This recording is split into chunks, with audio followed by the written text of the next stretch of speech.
berkaitan dengan apa namanya tadi kami menganggap mungkin berkaitan dengan masalah PPDB ini sepertinya sudah ada cerita awal sedikit, dan memang kita harus akui bahwa PPDB saat ini memang sedikit memang agak lebih apa namanya mengakomodir lah ya. Khususnya berkaitan dengan masalah prestasi tadi. Nah, itu karena prestasi tadi itu bukan hanya prestasi olahraganya saja, tetapi berkaitan juga prestasi akademiknya, nilai raportnya. Terus yang selanjutnya mungkin ini Pak, ada suatu apa namanya harapan kita untuk dapat bisa kita dapatkan untuk tahun ini yang sudah pasti di kecamatan mana saja Pak untuk SMP yang rencana akan dibangun. Pak Kabit, yang untuk SMP tahun ini kita yang akan pembangunan unit sekolah baru ya SMP 2 Caringin. SMP 2 Caringin. Nah, terus yang lain lahannya untuk tahun depan kita rencanakan untuk pembangunan SMP 3 Megamendung. Seperti itu ya, karena lahannya sudah siap Pak. Kesiapan lahan sebenarnya. Kesiapan lahan seperti Dari camat nanti yang kita dorong untuk mencari lahannya. Oke, jadi lebih apa namanya yang menjadi persoalan utamanya apa memang karena lahannya atau mungkin dananya Pak kira-kira?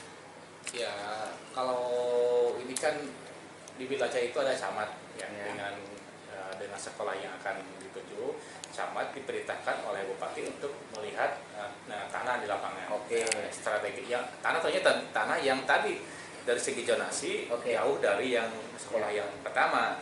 Kalau terlalu berdekatan namanya bukan zonasi, nanti orang sekitar itu aja yang masuk kan. Agar nanti terbagi zonasinya, maka ada jarak nanti sekolah 1 seperti dengan negeri 1, negeri 2 itu ada jarak yang signifikan agar nanti terbagi zonasi tersebut. Ya. Mudah-mudahan kalau tahun depan nanti banyak yang mengajukan lahannya, ya pemerintah daerah dan pusat. Ini kan kalau USB bisa pusat dan daerah dananya. Oke, intinya apa namanya dalam posisi ini camat dalam posisi ini menjadi kalau pertama ya. Sebab dari dimunculkan nanti di musrembang mereka. Oke. Tetap aja kebutuhan itu kita rekrut dari kebutuhan wilayah kecamatan, mengajukan melalui musrembang tetap kan gitu. Oke. Terus yang selanjutnya mengenai itu sudah yang selanjutnya mungkin berkaitan dengan masalah COVID ini. Apakah kita tahu bersama bahwa mulai dari awal tahun ini, yaitu mulai dari bulan-bulan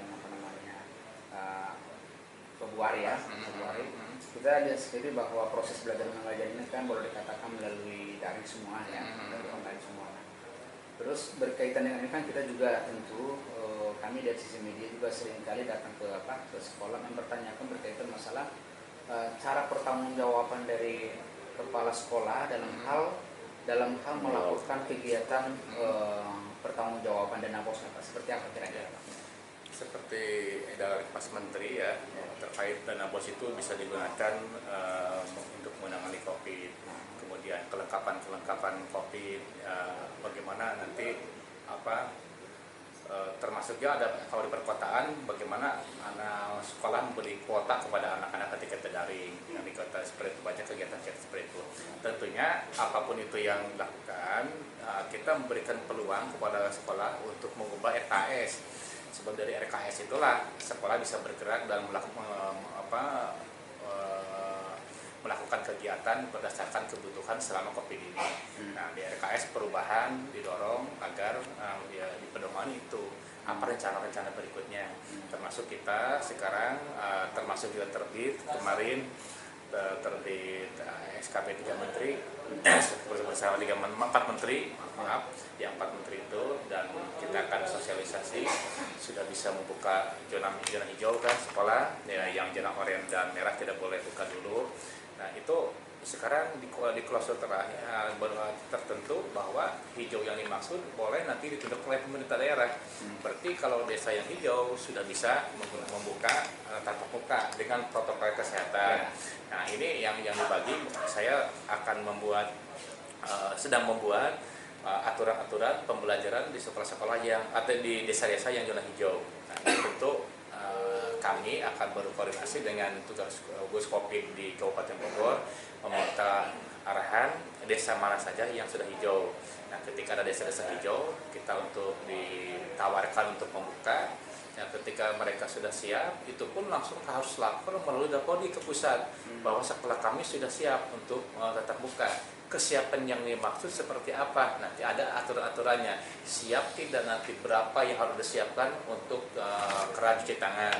Siap tidak menyiapkan disinfektan, siap tidak untuk ini. Nah, protokol dan kesehatan yang dimaksud itu nanti kesiapan tersebut diklik nanti di Dapodi. Tidak ujug-ujug, oh kami siap ke sekolah, ya itu ada aturannya sekarang.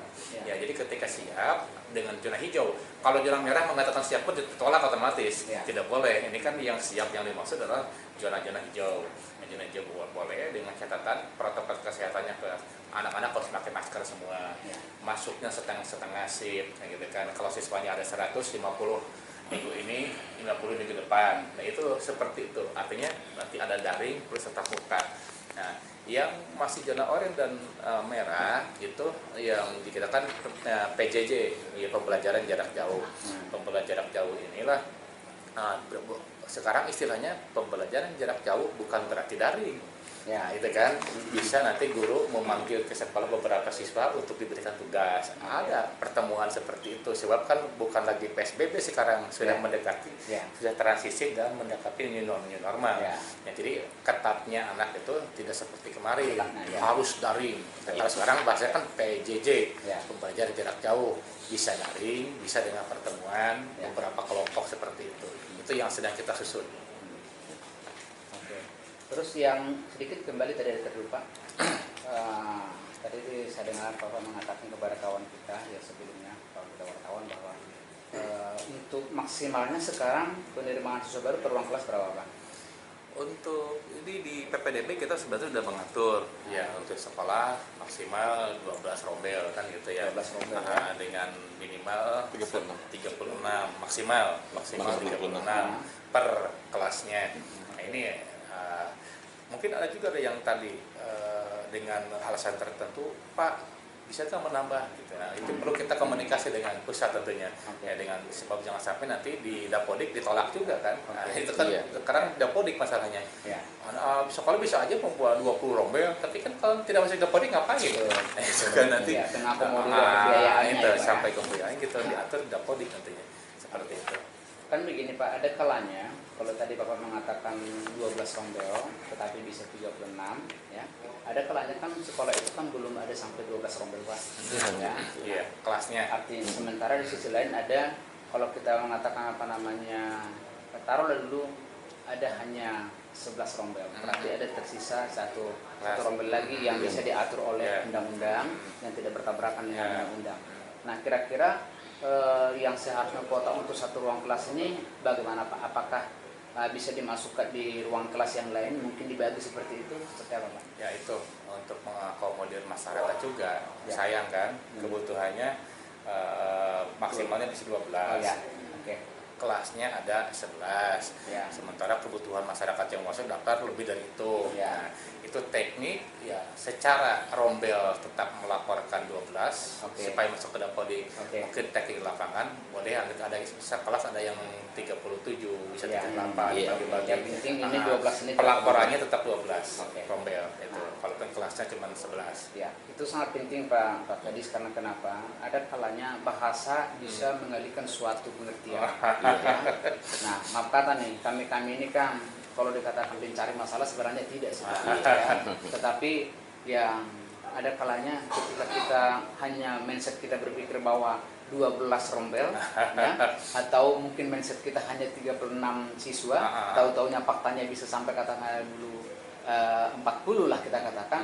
Kita tadi lupa bahwa kuotanya 12 rombel gitu. Nah, artinya itu yang menjadi penting Pak. Jadi ada bagi kami sebagai pertanggungjawaban kita media ini jangan sampai kita menyebabkan suatu polemik baru karena kita salah menyampaikan dalam informasi gitu Pak. Nah itu.